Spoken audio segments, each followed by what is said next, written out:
buenos días, amada familia, bienvenidos a nuestro culto de hoy y qué bendición poder apartar este tiempo, el no dejar de congregarnos, así sea a la distancia. Sabemos que no es igual a poder reunirnos físicamente, pero que este tiempo nosotros podamos estimarlo como algo valioso. Así que por la siguiente hora te voy a pedir que estés allí atento, que estés allí junto con tu familia, pendiente, que te deshagas de otras distracciones. Sabemos que es muy tentador ponernos a hacer otras cosas, pero vamos a enfocarnos en la instrucción de la palabra de Dios, en cantar juntos y en disfrutar de este tiempo. Te invito a que me acompañes a orar. Señor, gracias por el privilegio que nos das de exponernos a tu palabra, de meditar en tus verdades, de que nuestros corazones se gocen en recordar a nuestro Salvador y en aquellas verdades que nuestra alma desesperadamente necesita. Te pedimos que nos ayudes a concentrarnos. Sabemos que es difícil hacerlo de esta manera, pero al mismo tiempo rogamos que tu Espíritu, Señor, nos dirija en eso, en disponer nuestros corazones y mentes en aquellas verdades eternas de nuestro Dios en Cristo Jesús. Amén. Dice la palabra del Señor en Colosenses capítulo 3, versículos del 1 al 4, leo para ustedes. Si habéis pues resucitado con Cristo, buscad las cosas de arriba, donde está Cristo sentado a la diestra de Dios. Poned la mira en las cosas de arriba, no en las de la tierra, porque habéis muerto y vuestra vida está escondida con Cristo en Dios. Cuando Cristo nuestra vida sea manifestado, entonces vosotros también seréis manifestados con Él en gloria. Aquí el apóstol Pablo dice al Colosenses: si ustedes han resucitado con Cristo, pongan la mira en las cosas de arriba. Y algo que necesitamos siempre hacer en medio de las circunstancias que estamos viviendo es poner nuestra mira en las cosas de arriba, poner nuestros ojos por encima del sol, el recordarnos a nosotros mismos y recordar a nuestra alma que el Señor está en su trono y gobierna todas las cosas. Vamos juntos a cantar esas verdades.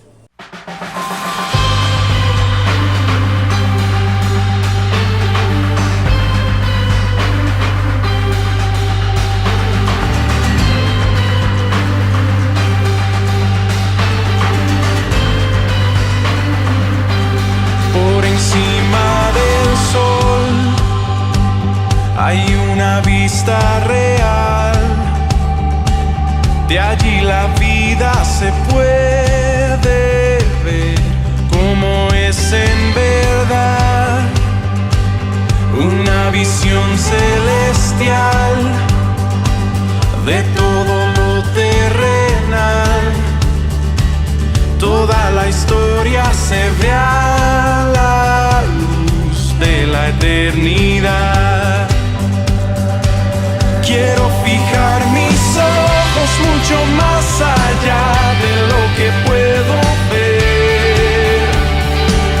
Miles de páginas me sirven de ventana para andar por fe. Mi Dios está en su trono y lo gobierna todo. Puedo yo confiar, pues soberano es Él. Pueden subir las aguas, firme está mi alma cuando puedo ver. Por encima del sol se puede ver redención.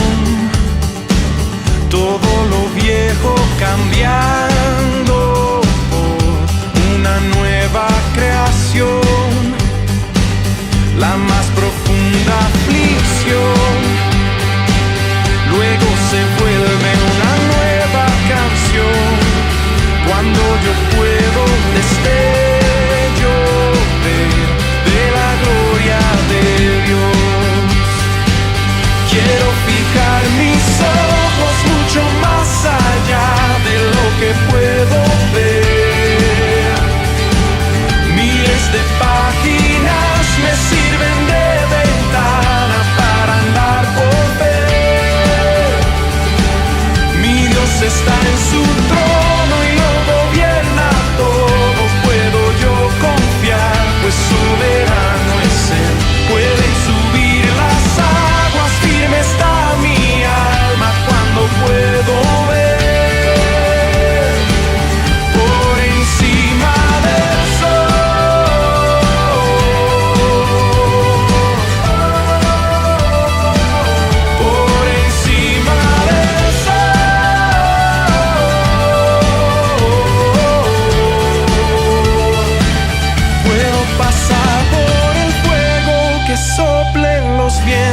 se agiten los mares, pues no hay sufrimiento que no dé buen fruto de vida a su tiempo. Mientras yo espero, puedo pasar por el fuego, que soplen los vientos, se agiten los mares, pues no hay sufrimiento que no dé buen fruto de vida a su tiempo. Mientras yo espero, mis ojos están por encima del sol.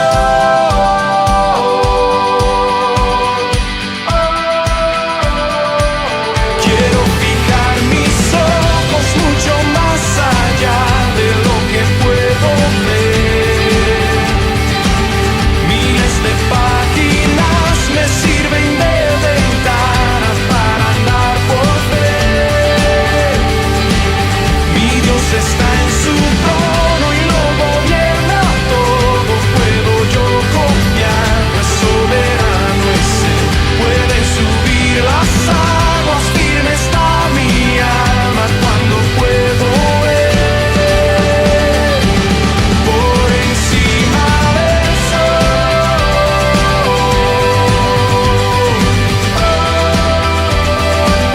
Por encima del sol. Por encima del sol.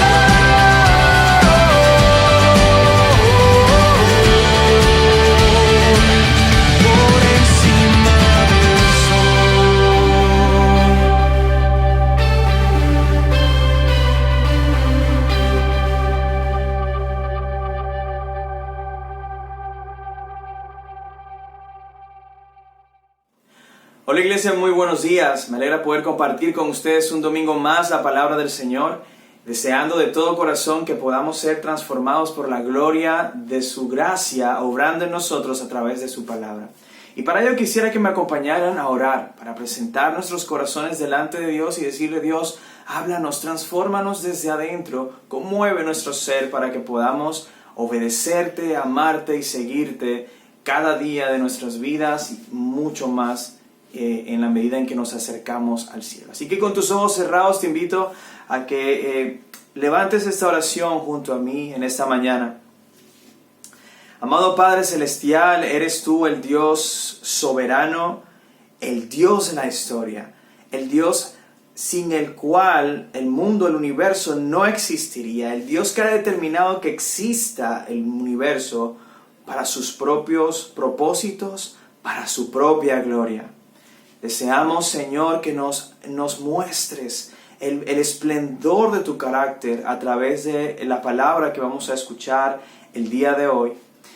Deseamos, Señor, con todo nuestro corazón que podamos descansar en tu carácter en la medida en que caminamos en este mundo enfrentando las diferentes pruebas que tenemos que enfrentar.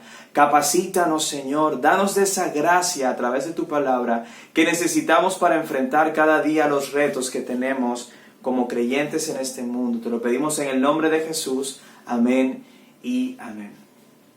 Muy bien. Uno de los libros que hace tiempo quería estudiar para compartir con ustedes en la predicación de la palabra los domingos es el libro de Ruth en el Antiguo Testamento. Es uno de los libros que más ha impactado mi vida. Obviamente toda la Biblia tiene el poder de transformar el corazón del creyente, pero es que la historia que está narrada en el libro de Ruth tiene un contenido muy especial y significativo. No solo para mí, sino espero que para todos los que escuchen esta serie de enseñanzas, porque es muy relevante para nuestros días, es increíblemente relevante para nuestros días la historia que es narrada aquí en el libro de Ruth. Y al mejor estilo de las series que más nos gustan en estos tiempos, este libro está diseñado de una forma increíble. Yo creo que es uno de los libros más genialmente escritos. Tiene una redacción muy rica, tiene una forma de presentar la trama de la historia bastante cautivadora, porque es de esas historias que tú cuando vas leyendo el problema en el que se va desarrollando la trama, los personajes, la historia, llega un momento en que tú te imaginas un final, pero cuando llegas al final te das cuenta que el final era muchísimo mejor de lo que te imaginabas. Y bueno, sin deseos de hacer spoilers, en cada predicación voy a exponer capítulo a capítulo el libro de Ruth. Hoy vamos a atender el capítulo 1. Y antes vamos a ir leyéndola por partes. Y esta primera parte que quiero leer para ustedes es como esa parte introductoria, no solo del libro, sino también del sermón del día de hoy. Y he titulado esta sección La tragedia de Noemí. Y está en Ruth capítulo 1 al 5. Y escogí a Noemí como ese personaje principal porque el autor tiene la intención de que la consideres a ella, su carácter, su respuesta y cómo ella fue enfrentando las diferentes situaciones en las que se ve involucrada a lo largo de la historia. Vamos a leer la palabra de Dios ahí en los versículos del 1 al 5. Dice en la Nueva Biblia de las Américas: Aconteció que en los días en que gobernaban los jueces en Israel, hubo hambre en el país. Y un hombre de Belén de Judá fue a residir en los campos de Moab con su mujer y sus 2 hijos. Aquel hombre se llamaba Elimelec y su mujer se llamaba Noemí. Los nombres de sus 2 hijos eran Maalón y Kelión, efrateos de Belén de Judá. Y llegaron a los campos de Moab y allí se quedaron. Y murió Elimelec, marido de Noemí, y quedó ella con sus 2 hijos. Ellos se casaron con mujeres moabitas. El nombre de una era Orfa y el nombre de la otra Ruth. Y vivieron allí unos 10 años.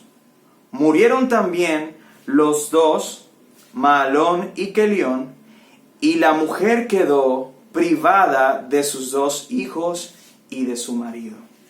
Estos 5 primeros versículos del libro de Ruth nos ponen en contexto de la historia. De una vez nos va involucrando, así como érase una vez. Bueno, aquí nos está poniendo un contexto temporal, un contexto geográfico y hasta un contexto socioeconómico de la situación en la que ellos estaban, ¿verdad? En cuanto al contexto de tiempo, este libro comienza introduciéndonos y ubicándonos en la línea de tiempo, en el tiempo de los jueces, en la era de los jueces. Recordemos que dentro de la historia que se ha desarrollado hasta aquí, Dios liberó a Israel de la esclavitud en Egipto, lo hizo pasar por el Mar Rojo y luego por el desierto durante 40 años.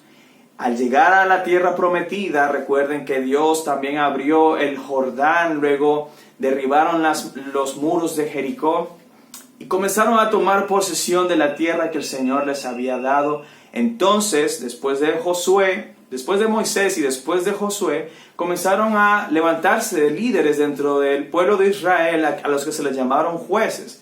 Hubo líderes que lo hicieron bien, otros no tan bien, y luego el asunto fue en una escala descendente de hacer las cosas mal, que llegó un momento, y precisamente el libro de Jueces en el capítulo 21, versículo 22, es decir, en el último capítulo del libro de Jueces nos dice cómo estaban las cosas en ese momento. Mira cómo dice Jueces 21, versículo 22. En esos días no había rey en Israel. Cada uno hacía lo que le parecía bien ante sus propios ojos. Fíjate que aquí había una especie de democracia, pero no era un asunto que estuviera funcionando. No había rey en Israel y por lo tanto, pues la gente decía que lo que le parecía bueno era para él bueno y no importa lo que Dios decía, etcétera. Cualquier parecido con nuestro contexto presente, pues no sé, hay similitudes ahí importantes a considerar, ¿verdad? Sin embargo, ese es el tiempo en el que se desarrolla y nos dice que en ese momento hubo una hambre en la tierra, ¿verdad? Eso nos deja ver que fue un momento de crisis, mientras no había rey en Israel. Obviamente, esto nos muestra a nosotros una situación de caos, una situación de desorden, de corrupción moral, de corrupción política, de corrupción económica, etc. En cuanto al contexto geográfico, esta historia nos dice que esta familia de Elimelec estaban residiendo en Belén de Judá. Esta era una de las ciudades que le fue dada a todos los descendientes de la tribu de Judá Por lo tanto entendemos que Elimelec era de la línea, del linaje de Judá, y vivían en esta región. Y qué curioso, el nombre Belén significa casa del pan. Y la historia nos está diciendo que en la casa del pan había hambre. Las cosas no estaban bien entonces. Las cosas no estaban funcionando como se supone que debían funcionar por causa probablemente del pecado de las personas alrededor. Y Elimelec decide, según el texto que leímos, tomar una solución que terminó siendo bastante trágica para él y para su propia familia. Él decide mudarse a Moab. Y poniendo un poquito de historia para que entiendas las implicaciones de esta decisión que Elimelec toma para con su familia. Cuando Israel venía de Egipto, atravesando el desierto durante tanto tiempo, dice la palabra de Dios en Deuteronomio 23, versículo 4, que cuando Israel iba a pasar por Moab, Moab no quiso ayudar a Israel.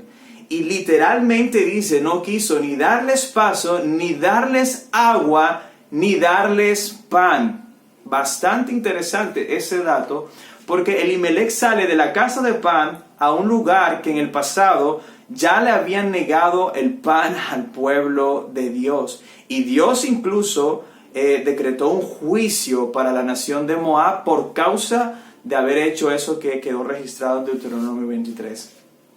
Ese es entonces el contexto geográfico. Una familia de la tribu de Judá se mueve de la casa de pan a Moab, una nación pagana, una nación donde Dios no es considerado como algo importante para nadie. Ahí cada quien tiene sus propios ídolos, tienen sus propios dioses, etc.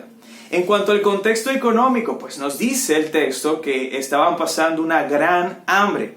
La razón por la que Elimelec toma la decisión de irse de Belén no es porque estaba incómodo, no es porque no le gustaba el tapiz o el techo o la terraza de su casa, es porque estaban pasando hambre.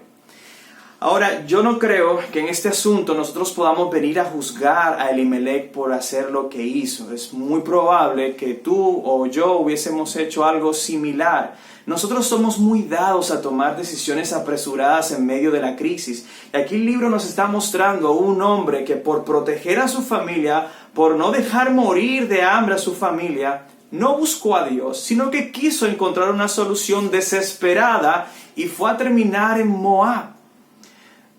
Estoy seguro que esa no era, si él hubiese consultado al Señor, ese no era el destino que el Señor quería para él. O si el Señor le hubiese dicho, vete para Moab, seguramente se hubiese ido con el favor de Dios. Pero como les decía ahorita, no podemos juzgar las intenciones de Elimelec porque no sabemos si lo hizo con la buena intención, con la noble intención, repito, de cuidar a su familia y de preservar su vida. Ahora, eran tiempos realmente difíciles, o sea, la situación estaba complicada. Sin embargo, necesito resaltar, amados hermanos, que tomar decisiones en tiempos de crisis debe hacernos ir cada vez más a la presencia de Dios, en vez de tomar decisiones apresuradas por nuestras propias fuerzas o por nuestros propios medios, que muy probablemente no saldrán tan bien como si lo haría si consultáramos a Dios siempre que tuviésemos estos momentos de crisis. Me duele en el corazón ver que este hombre tomó una decisión sin consultar al Señor, o al menos el libro no nos da esa información. La familia de Elimelec comenzó a sufrir una serie de tragedias que fueron de mal en peor, y luego peor. Una escala descendente de tragedias increíbles. Pero la persona que más sufrió estas tragedias pudiésemos destacar, porque incluso este capítulo 1 de alguna forma resalta el dolor de esta mujer, obviamente estamos hablando de Noemí. Noemí tiene que enfrentar al menos 3 tragedias evidentes en este capítulo que hicieron que su corazón se, digámoslo así, pues ustedes entienden si yo les digo, su corazón se desmoronó, se quebró, se volvió polvo ante todo este sufrimiento. La primera tragedia, por ejemplo, que nos muestra este texto, es tener que salir de la tierra que Dios les había dado. Dios les dio un regalo, Dios les dio la tierra para que fuera suya. Dios les había sacado de Egipto y les había dado libertad y ahora estaban viviendo en la tierra de Dios. Y salir de la tierra de Dios era algo muy triste. Era algo muy triste. Era una tragedia tener que salir de la tierra que el Señor nos ha dado. La tragedia número 2 que vemos ahí en estos versículos que hemos leído. Elimelech muere. Obviamente, el dolor de la pérdida de un esposo es un asunto demasiado doloroso. Para una mujer en esos tiempos, conociendo un poquito de la forma en cómo Dios estableció la familia en la nación judía, la mujer dependía completamente del hombre para su subsistencia. Incluso había una ley que decía que a las viudas se les debía atender porque no tenían esa cabeza, esa bendición en el hogar de un hombre que las sustentara, y esa era una tragedia. Para ella perder a su esposo era una tragedia pues en todos los sentidos. La relación de matrimonio es la única relación que la Biblia dice que se unen y se convierten en una sola carne. Inclusive al hombre se le manda amar a su esposa como a su propio cuerpo, porque él tiene que mirarla como a su propio cuerpo, y en eso consiste la unión que Dios hace cuando se lleva a cabo un matrimonio. Por lo tanto, lo que Dios había unido, romperlo y que fuera roto por la muerte, traía desesperanza al corazón de Noemí. La tercera tragedia que vemos allí es que Mahlón y Kelión, cuyos nombres significan respectivamente enfermedad y debilidad, mueren. Y lo más interesante que nos muestra esta historia es que ellos mueren sin tener hijos luego de 10 años de matrimonio. Trata de imaginarlo. No es normal que una pareja de matrimonio dure 9 años y no tengan hijos, ¿verdad? Tiene que haber alguna dificultad de salud en alguno de los dos, o alguna complicación. Pero en esos tiempos, pues no tener hijos pues significaba que tu apellido iba a ser borrado del linaje de los herederos de la tierra que el Señor le había dado a su pueblo. O sea, no era un asunto menor. Su familia se desfumó, se desapareció. Y estoy seguro que estos fueron años súper tristes, sombríos para la vida de Noemí. Ahora ella era una mujer vulnerable, sola, en una nación que no es la suya, ¿verdad? No sabemos el por qué Dios permitió estas cosas en la vida de Noemí. Pudiésemos sacar muchas conjeturas y hasta ser medio fariseos hipócritas al querer decir es que es por causa del pecado de Elimelech que no consultó al Señor. Dios es un Dios de gracia. Estas cosas no sucedieron sin que Él estuviese a cargo y entendiendo que lo que estaba por suceder iba a ser mejor. No sabemos en realidad qué pasaba aquí. Sin embargo, lo siguiente que leemos en el capítulo 1 de Ruth, en los versículos del 6 al 15, nos muestra la respuesta de Noemí ante el dolor. Y ese es el segundo encabezado de este mensaje, la respuesta de Noemí ante el dolor. Entonces se levantó con sus nueras para regresar de la tierra de Moab, porque ella había oído en la tierra de Moab que el Señor había visitado a su pueblo dándole alimento. Salió pues del lugar en donde estaba y sus 2 nueras con ella, y se pusieron en camino para volver a la tierra de Judá. Y Noemí dijo a sus 2 nueras: vayan, regresen cada uno a la casa de su madre, que el Señor tenga misericordia de ustedes como ustedes la han tenido con los que murieron y conmigo, que el Señor les conceda que hallen descanso cada una en la casa de su marido. Entonces las besó, y ellas alzaron sus voces y lloraron y le dijeron: no, sino que ciertamente volveremos contigo a tu pueblo. Pero Noemí dijo: vuélvanse, hijas mías, ¿por qué quieren ir conmigo? ¿Acaso tengo aún hijos en mis entrañas para que sean sus maridos? Vuélvanse, hijas mías, váyanse, porque soy demasiado vieja tengo esperanza, y si aún tuviera un marido esta noche y también diera a luz hijos, ¿esperarían ustedes hasta que fueran mayores? ¿Dejarían ustedes de casarse por eso? No, hijas mías, porque eso es más difícil para mí que para ustedes, pues la mano del Señor se ha levantado contra mí. Y ellas alzaron sus voces y lloraron otra vez. Y Orfa besó a su suegra, pero Ruth se quedó con ella. Entonces Noemí dijo: mira, tu cuñada ha regresado a su pueblo y a sus dioses. Vuelve tras tu cuñada. En el corazón de Noemí, como en el de cualquier otra persona que está atravesando algún tipo de dolor así de fuerte, así de profundo, así de extenso incluso, se empezó a nublar la visión de quién es el Dios de su alma. Ella comenzó a olvidar el carácter de Dios en medio de su sufrimiento. Oh, hermanos, y cuánto nos sucede a nosotros estas cosas. Cuando llega el momento del dolor, cuando llega el momento de la aflicción, se nos olvida quién es Dios. Se nos olvida lo que Él ha hecho por nosotros. Se nos olvida, entramos en una cuestión, un estado de amnesia extraño, y se nos olvida que Él siempre ha sido bueno. Se nos olvida que hemos leído que Él siempre será bueno y que nos ama como nadie más puede amarnos en el universo. Se nos olvida por causa del dolor. En medio de la amargura, ella decide desligarse de la única familia que le quedaba. Sus dos nueras para ella eran como algo de lo que podía prescindir. Ella no tenía nada, según ella, no tenía nada que darles en cuanto a bienestar y protección. Y es porque Noemí estaba diciendo: no tengo plata, no tengo hijos. ¿Cómo les puedo yo garantizar a ustedes bienestar y protección? Ella no estaba viendo a Dios. Todo bienestar, toda seguridad, toda provisión viene de Dios. No viene de mi propio esfuerzo, no viene de lo mucho que yo me afane por alcanzar estas cosas. Ella olvidó que Dios es fiel y que Dios es el que provee a su pueblo. Era una especie de autoflagelación. Ella dijo: mira, ya me quedé sin nada, váyanse, para quedarme ya de una vez sin nada.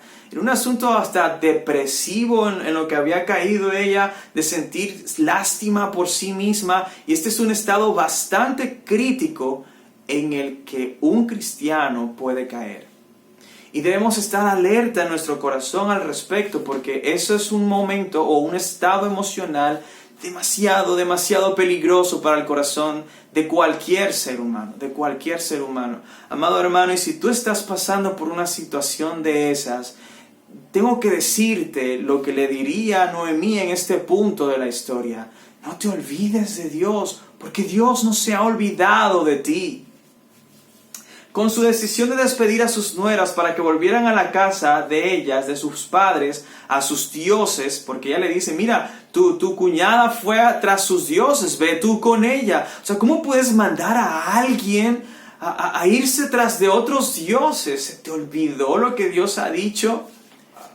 Ella creía que tener una familia, tener hijos, era lo mejor que le podía pasar a Ruth o a Orfa. A ella se le olvidó que la necesidad más grande que tiene todo ser humano es de Dios y de reconciliarse con Él. Y ella lo sabía, porque en la ley de Moisés eso está escrito. El ser humano necesita un nuevo corazón, necesita relacionarse con el Señor, porque no está bien delante de Dios. Todos los hombres somos pecadores. Todos necesitamos de la gracia de Dios. Y no vamos a poder encontrar felicidad en este mundo alejados de Dios de ninguna forma.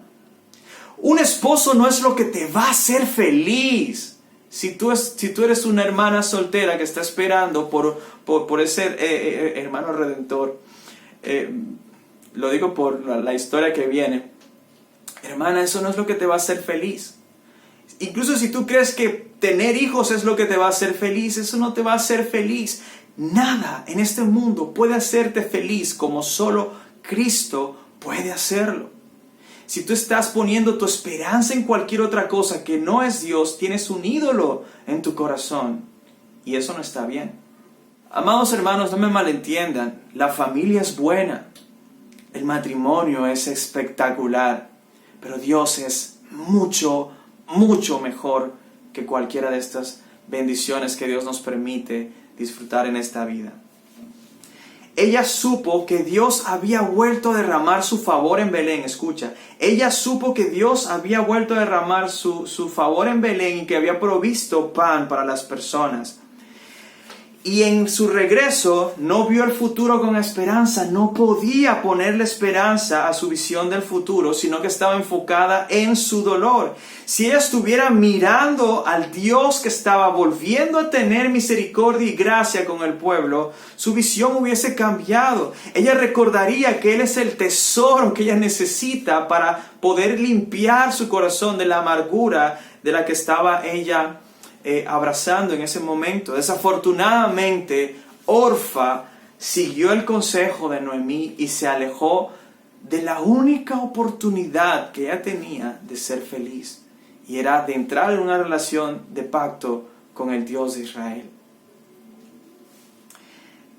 Ese fue un desenlace triste para Orfa, porque Orfa puede que se haya vuelto a casar y puede que haya regresado a la casa de sus padres y hasta haya vivido una vida próspera, pero separada de Dios. Y no hay mayor miseria que vivir separado de Dios.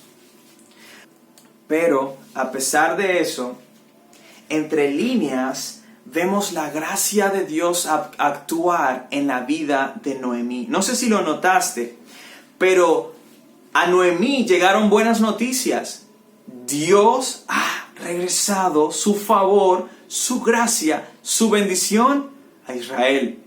Esas son buenas noticias, pero para ella no eran tan buenas. No lograba ver. Aún así, seguían siendo buenas noticias. Y Dios la estaba trayendo de regreso a la casa del pan para bendecirla. Además de eso, Dios le había dado una compañía incondicional. Su nuera Ruth, se quedó con ella. Y qué hermoso el corazón de Ruth al decidir quedarse con su suegra en medio de toda esta tragedia. Porque Noemí no fue la única que perdió un esposo. Noemí no fue la única que quedó sin hijos. Noemí no era la única que estaba llevando el peso de un dolor en su corazón que había estado allí cargando con ellos durante años. Ruth también tuvo que enfrentar el mismo dolor. Ahora, el que hayan llegado estas noticias a los oídos de Noemí y el que haya tenido la bendición de tener a una compañera fiel a su lado, eran muestras de la gracia de Dios, que a pesar de su amargura, estaba allí, recordándole a Noemí que su gracia es suficiente. Pero Noemí no podía ver estas cosas porque su mirada estaba enfocada en la tragedia. Finalmente este texto va cerrando ya este primer capítulo con dos perspectivas ante el dolor. Vemos en los siguientes versículos, del versículo 16 al 21, un pasaje que nos lleva a considerar que lo que sabemos de Dios va a marcar la diferencia cuando llegue el momento del dolor, cuando nos toque enfrentar el dolor. Leo para ustedes. Pero Ruth le respondió: no insistas en que te deje o que deje de seguirte, porque a donde tú vayas, yo iré, y donde tú mores, moraré. Tu pueblo será mi pueblo, y tu Dios será mi Dios. Donde tú mueras, allí moriré y seré sepultada. Así haga el Señor conmigo, y aún peor, si algo excepto la muerte nos separa. Al ver Noemí que Ruth estaba decidida a ir con ella, no le insistió más. Caminaron pues las dos hasta que llegaron a Belén. Cuando llegaron a Belén, toda la ciudad se conmovió a causa de ellas. Y las mujeres decían: ¿no es esta Noemí? Ella les dijo: no me llamen Noemí, llámenme Mara, porque el trato del Todopoderoso me ha llenado de amargura. Llena me fui, pero vacía me ha hecho volver el Señor. ¿Por qué me llaman Noemí? ya que el Señor ha dado testimonio contra mí y el Todopoderoso me ha afligido. Este primer capítulo es un capítulo de contrastes constantes dentro de toda la narrativa que hemos visto hasta ahora, pero el más importante de todos los contrastes que podamos encontrar aquí es la perspectiva que tenía Ruth de la situación y del Dios que estaba por encima de esa situación, y la perspectiva que tenía Noemí. De una forma que no podemos entender, ¿verdad? Porque el libro no nos da esa información. Ruth, siendo moabita, pudo ver en medio del dolor lo que Noemí no había podido ver. Ruth, siendo una mujer que no tenía ningún tipo de conocimiento de lo que la palabra de Dios dice, pudo ver al Dios de Israel soberano controlando la situación en la que ellas estaban pasando. ¿Cómo es que una mujer que no conocía a Dios, cómo es que una mujer que creció en una cultura extraña, cómo es que una mujer que creció con una cosmovisión del mundo totalmente diferente a la de Noemí, que creció adorando ídolos paganos, pudo ver al Dios Altísimo en medio del dolor antes que Noemí? Probablemente la misma Noemí o alguno de sus hijos le contaron las extraordinarias proezas con que Dios los liberó de Egipto, el poder con el que Dios abrió el mar rojo y los hizo pasar en seco, el Dios que proveyó maná en el desierto, cuando eso era un asunto imposible de entender y de imaginar siquiera. El mismo Dios, aquel que las historias contaban en ese momento, que derrumbó los muros de Jericó e hizo que una de las ciudades más fuertes se convirtiera en la más vulnerable ante la presencia del Dios Altísimo. El Dios que les hizo entrar a la tierra prometida con el poder de su fuerza. Ella tuvo que haber escuchado alguna de esas historias. Lo que sí sabemos es que Ruth decidió abrazar con fe al Dios de Noemí, el mismo que permitió las pruebas que estaban sufriendo ambas y que las había guiado ahora de regreso a Belén porque escucharon que Dios había regresado su favor a Belén. Ella pudo ver que ese Dios era tan digno de su confianza que la llevó a atreverse a hacer un pacto que asumiría con el resto de su vida a Noemí. Interesante que la moabita haya despertado una fe increíble, digna de imitar. Esa es la perspectiva de Ruth. Ya hemos visto la perspectiva de Noemí. La gracia de Dios estaba hablándole a Noemí por medio de Ruth, contándole que ella ahora tenía esperanza en su corazón por causa de Dios. Ruth estaba siendo transformada delante de los ojos de Noemí. Ruth se había convertido al Señor y eso no llenó de alegría el corazón de Noemí. La gracia de Dios le estaba recordando a Noemí que Dios no la ha abandonado. Le dio a una compañía fiel. Incluso el nombre de Ruth significa compañera. Pero Noemí estaba tan cegada en su dolor que no halló consuelo en eso. Eso para ella no era suficiente, sino que se sumergió en su amargura. Ella veía a un Dios que la sacó de Belén llena y que la trajo de regreso vacía. Esas fueron sus palabras. Ella veía a Dios como un Dios que le quitó su esposo, a un Dios que le quitó sus hijos, a un Dios que no le permitió tener nietos, a un Dios que se ha ensañado con ella de alguna forma. Y tan demacrada era su actitud por causa del dolor, que las personas a su alrededor cuando la vieron se conmocionaron y dijeron: ¿no es esta Noemí? ¿Qué le pasó? Y ella les dice: pues, el Señor me ha hecho esto y ahora estoy amargada, ahora soy llena de amargura. Ya no me llamen Noemí. Noemí significa dulce. Y ahora dice: llámenme Mara, porque el Señor me ha azotado. Para cerrar esta exposición y pasar a las aplicaciones, nosotros no hemos visto el final de nuestra historia. Y cuando pasamos por momentos de dolor, nos imaginamos el peor final. Eso es de humanos. Pero esta historia de Ruth, si algo se va a quedar en nuestro corazón de esta historia, porque los personajes de esta historia tampoco sabían qué iba a pasar en el futuro, Si ya te leíste el libro de Ruth, sabrás que el final no es como el que Noemí a lo mejor se estaba pensando que iba a ser. Pero ella no entendía porque el dolor la estaba cegando. Pero la gran enseñanza de este mensaje es que debemos amar el final que Dios ha determinado para nosotros, aunque no entendamos el porqué de muchas de las cosas que suceden en nuestro presente. ¿Qué aprendemos de este capítulo tan lleno de contrastes entonces? Número 1, que el dolor es una realidad inevitable.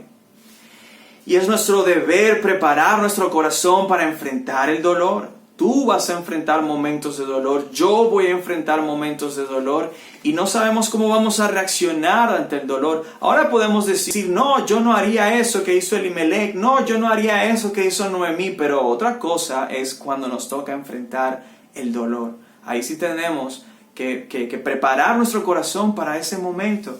Iglesia, yo quiero animarte en que trabajes en preparar a tu corazón para la aflicción, para los momentos de dolor, para que cuando lleguen los momentos de dolor, tu perspectiva sea más como la de Ruth que como la de Noemí. ¿Y cómo preparo yo mi corazón para los momentos de dolor? Y esa es la segunda aplicación de este mensaje. Alimenta tu teología práctica. Alimenta tu teología práctica. ¿A qué me refiero con esto? Una cosa es yo saber doctrina por letra nada más. Pero otra cosa es conocer al Dios de las Escrituras. Conocer al Dios de las Escrituras, conocer su carácter, conocer sus atributos, deben sí o sí transformar mi visión de la vida a pesar del dolor o la alegría, y que yo no deje de ver en Él su carácter santo, bueno, soberano, salvador, misericordioso y lleno de gracia.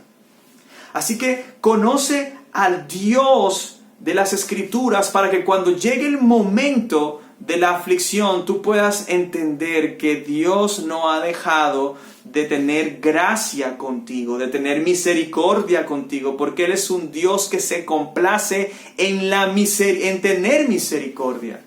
Ruth lo pudo entender, y es porque ella consideró a ese Dios, al carácter de ese Dios del que había escuchado, como digno de confianza. No pierdas de vista la gracia de Dios en medio del dolor. ¿Por qué? Eso me lleva a mi tercera aplicación. Porque lo que sabemos de Dios marca la diferencia en medio de los momentos de prueba. Este es nuestro deber, decidir confiar en Dios en medio de la más profunda aflicción. Cristianos y no cristianos enfrentaremos dolores. Pero el cristiano debe enfrentarlo con esperanza. Debe haber una diferencia entre tú y el que no es creyente, porque si no, entonces, ¿cuál es lo especial de nuestra esperanza? Nosotros tenemos una esperanza eterna en Jesús, que según lo que dice Hebreos, es como un ancla para el corazón que no nos deja ir, que nos mantiene seguros, aferrados a su gracia. Y finalmente, la última aplicación de este texto es que Dios es un poderoso Salvador. Y para Él no es difícil salvar aún al más vil pecador. Mira, si había una persona que pudiese uno pensar, esa mujer jamás llegará a conocer la gracia del Señor, era Ruth, por el contexto que te conté en la exposición. Pero Dios la salvó. Y no sabemos qué utilizó el Señor. Sabemos que su palabra es la que da vida al corazón. Ella tuvo que haber escuchado la palabra del Señor. Y tú que estás escuchando en estos momentos la palabra de Dios, te quiero hacer la invitación de que pongas toda tu esperanza y tu confianza en el Dios de esta historia, en Jesucristo el Salvador. Él vino a traer esperanza a tu corazón, perdonándote de tus pecados y librándote de la condenación a la que vas en camino, a menos que te agarres de Él como esa ancla para la vida eterna. Para finalizar, un pensamiento final. Ruth, el versículo 22 del capítulo 1 dice: y volvió Noemí, y con ella su nuera Ruth, la moabita, regresando hacia los campos. Llegaron a Belén al comienzo de la siega y la cebada. Como todo buen primer episodio en toda buena historia, este libro termina con un panorama que nos lleva a imaginar con expectativa las posibilidades del siguiente capítulo. ¿Qué significa eso de que ya llegaron a Belén, que es casa del pan, cuando recién empieza la cosecha de cebada? Eso tiene un significado importante. ¿Será que Noemí va a ser consolada? ¿Será que mejorará su condición? ¿Conocerá Ruth el amor? Esta historia continuará. Y mientras tanto vamos a orar para que lo que hemos aprendido de la palabra de Dios se haga vida en nuestras vidas. Padre Celestial, tu palabra tiene el poder de traer esperanza, consuelo y bendición a nuestros corazones. Te pido que hagas dar fruto en el corazón de cada uno de los que esta mañana escuchan esta predicación para la gloria de tu nombre. En Cristo Jesús oramos. Amén y amén. Vamos a alabar al Señor.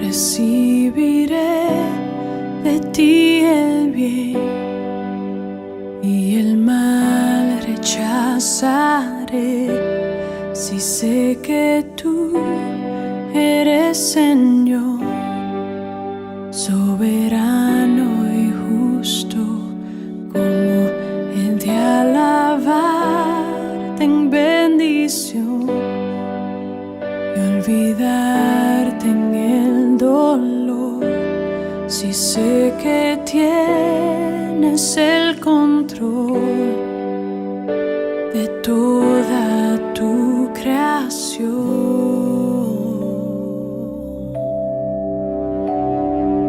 Como he de creer en ti al tener y dudar en la escasez, si sé que tú eres siempre fiel y nunca cambias, como te de seguir en libertad y huir en la opresión, si sé que guardas para mí una eterna posesión.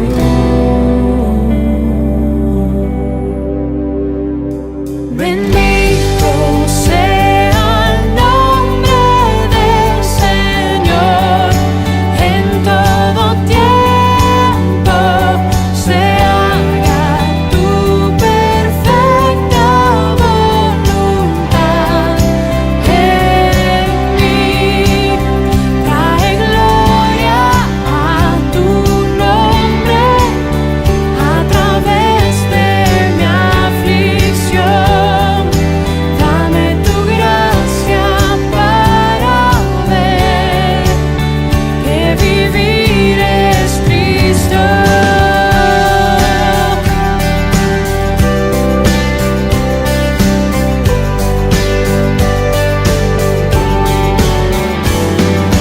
¿Cómo puede confiar en tu bondad y tu gran amor por mí?